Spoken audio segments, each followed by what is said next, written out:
Dans cette vidéo, vous allez découvrir comment changer certaines habitudes, certains conditionnements à travers votre cognition. Alors, comment pouvez-vous apporter des transformations dans votre vie? Vous allez découvrir comment modifier et adapter vos ressources internes et vous saurez exactement de quelle façon apporter des changements rapides, en profondeur et durablement dans votre vie. Et dans la prochaine vidéo, vous découvrirez une séance pour mettre en application ce que vous aurez découvert dans la vidéo actuelle. Alors il faut savoir que vous possédez un outil formidable pour obtenir ces transformations rapidement. Cet outil, c'est votre cerveau, et la partie qui peut vous être utile, c'est votre subconscient. Le subconscient a un rôle fondamental dans l'obtention des résultats auxquels vous souhaitez parvenir. Il a une puissance fantastique et une détermination à toute épreuve. Pour comprendre comment les comportements sont générés, il est intéressant de savoir que l'esprit est composé de deux parties, la conscience objective et la conscience subjective. Autrement dit, le conscient et l'inconscient. La conscience objective, c'est celle avec laquelle vous analysez, vous comparez, c'est avec cette fonction que l'on pense objectivement. L'inconscient ou conscience subjective commande toutes les fonctions naturelles et fonctionnelles du corps. La respiration, les battements du cœur, c'est dans cette partie que s'accumulent aussi les souvenirs, les schémas, les ressources imaginatives nouvelles. C'est dans l'inconscient que se développent et s'installent les automatismes, comme la conduite par exemple, la capacité à faire du vélo instinctivement. La répétition génère l'automatisme, l'habitude. C'est là que se trouvent les capacités les plus importantes pour trouver des solutions, de nouvelles perspectives, de nouvelles initiatives. Vos ressources sont dans ce réservoir inépuisable, votre subconscient. En faisant appel à cette faculté consciemment, vous pouvez agir et installer de nouveaux automatismes, de nouvelles habitudes, selon vos désirs les plus puissamment pensés et imaginés, en les actualisant souvent pour les ancrer, pour les enraciner profondément. C'est en agissant avec votre conscience objective, la rendant complice de votre conscience subjective, que vous pouvez initier des changements rapides, durables et profonds dans vos comportements et par voie de conséquence, dans vos réalisations et dans vos résultats de vie courante, pour votre bien-être, pour améliorer votre santé, pour trouver des solutions dans la vie active. L'inconscient activera et cherchera toujours à atteindre ce que vous imaginez intensément, surtout si c'est lié à une forte émotion ou à un sentiment particulier. Il peut être conditionné pour activer des sentiments d'insécurité, d'angoisse, d'anxiété, de culpabilité, d'inquiétude. Et tout ceci s'installe par la répétition de pensées liées à des situations douloureuses vécues ou en projetant un avenir incertain ou douloureux. À l'inverse, il peut être conditionné pour procéder à l'activation de sentiments de sécurité, de sérénité, de calme, de réussite, par des cycles de pensée fréquemment actualisés. Que ces pensées soient liées à des souvenirs passés ou en se projetant dans un avenir radieux, serein. Elles seront d'autant plus efficaces si ces actualisations soulèvent un sentiment de réussite avec des émotions gratifiantes. Lorsque vous imaginiez la réussite d'un examen, le permis de conduire par exemple, vous le faisiez avec joie, imaginant le moment où vous recevriez le papier, l'achat de votre voiture, la liberté de conduire, vous éprouviez une émotion de joie, d'allégresse, un sentiment de réussite. Vous pouvez imaginer la réussite ou l'obtention de quelque chose de particulier qui vous tient à cœur. Vous pouvez imaginer l'amélioration d'un état de santé physique ou psychologique.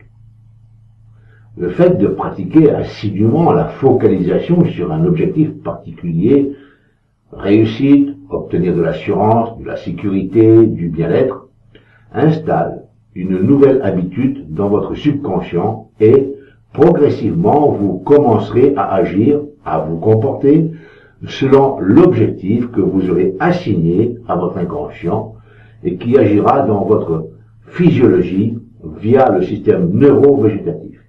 Absorbez-vous, plongez-vous dans des pensées gratifiantes, plaisantes, joyeuses, de réussite, qui réveillent en vous des émotions de joie, d'allégresse, d'exaltation, de gaieté et un sentiment de plénitude, de confiance, d'épanouissement. Nous connaissons le monde à travers les 5 sens physiques. Ils nous servent à nous enrichir des informations qui proviennent de notre environnement. Ces informations sont ensuite représentées dans notre cerveau par 5 sens internes ou sous-modalités. Nous réactualisons ces informations en images mentales ou sous forme de films mentaux, qui seront différents de l'origine. Si l'on vous demande ce que vous faisiez lors de vos dernières vacances, vous ferez un effort pour créer mentalement les images, les sons, les sensations afin de répondre à la question. Ce sera une reconstitution. Ces visualisations internes, représentatives, seront situées dans un espace, soit devant vous, peut-être à droite ou en haut. Elles auront une forme, des couleurs spécifiques. Les sons peuvent provenir d'une zone particulière, ils peuvent résonner à gauche ou à droite. Ils seront plus ou moins forts, rapides, lents. C'est soit votre voix ou celle d'une autre personne que vous réactualisez. Soit vous parlez, soit vous écoutez. Dans les 2 cas, vous entendez. Il y a 2 façons de percevoir les images ou les scènes que vous réactualisez. Soit vous les percevez comme un film, ou comme des images dans lesquelles vous apparaissez. Ceci, c'est le mode dissocié, comme si vous regardiez un film sur un écran. Ou alors, vous observez la scène sans que vous y apparaissiez, et vous voyez l'ensemble de ce qui se passe autour de vous. C'est le mode association. Dans un cas comme dans l'autre, la réactualisation soulève des sensations émotionnelles associées qui se manifestent dans votre corps. Ces sensations sont toujours mobiles, mouvantes. Elles peuvent avoir un mouvement circulaire, aller d'avant en arrière, ou vice-versa. Ces sensations peuvent pulser. Si vous ressentez dans votre corps une sensation particulière liée à ce que vous pensez et imaginez, eh bien, changez le mouvement de la sensation pour en modifier les effets. Exemple, si elle bouge d'avant en arrière, faites-la bouger de gauche à droite. Si elle pulse, accélérez ou ralentissez la pulsation. Si le mouvement est circulaire, inversez la rotation et observez à ce moment-là les changements qui se produisent sur le plan émotionnel et dans votre imagerie mentale ou représentation interne. Vous pouvez ainsi transformer les sensations psycho-affectives. Maîtrisez votre environnement émotionnel, physique et par voie de conséquence, vos représentations internes sur une situation, qu'elle soit liée au bien-être, à une situation sociale, affective ou relationnelle. Vous avez compris que ce sont les pensées par l'intermédiaire de l'imagination qui sont le germe premier des habitudes et des conditionnements. Parce que nous laissons le mental vagabonder dans le champ fertile de l'imagination, y semant toutes sortes de déchets nauséabonds. Donc la conclusion est que nous avons besoin d'imagination pour changer les habitudes, pour générer d'autres conditionnements. Vous pouvez prendre en main votre imagination, la cultiver par des objectifs réalisables, gratifiants et épanouissants. Avoir des pensées positives, ça n'est pas s'asseoir et penser que l'on va réussir quelque chose. Avoir des pensées positives, c'est avoir des objectifs réels, réalisables, qui soulèvent en vous un sentiment de pionnier, un désir de bouger, de réaliser, de réussir. Quel que soit le domaine dans lequel vous souhaitez apporter un changement comportemental. Ce désir doit s'accompagner d'une sensation émotionnelle et d'un sentiment qui se manifeste par un état émotionnel, ressenti physiquement, que vous pourrez réactualiser à volonté. Voici ce que je vous propose. Vous pouvez définir un objectif réalisable. Ce qui importe, c'est qu'il soit pour vous important. Prendre une feuille blanche et établir un ordre de marche, tel que la feuille qui s'affiche à l'écran. Alors l'exemple, c'est l'objectif à réaliser. Par exemple, réussir un examen du permis de conduire. Donc je commence à imaginer que je suis dans la voiture avec mon moniteur, j'observe tous ses mouvements, j'intègre, j'imite, je fais mentalement tous les gestes, je génère en moi le plaisir de conduire et j'entends le moniteur me féliciter. Et j'observe à ce moment-là, quand j'imagine tout cela, ce que je ressens physiologiquement. Les sensations que je ressens, c'est le langage du subconscient qui m'informe, qui réagit bien à mon imagination. Alors je peux continuer.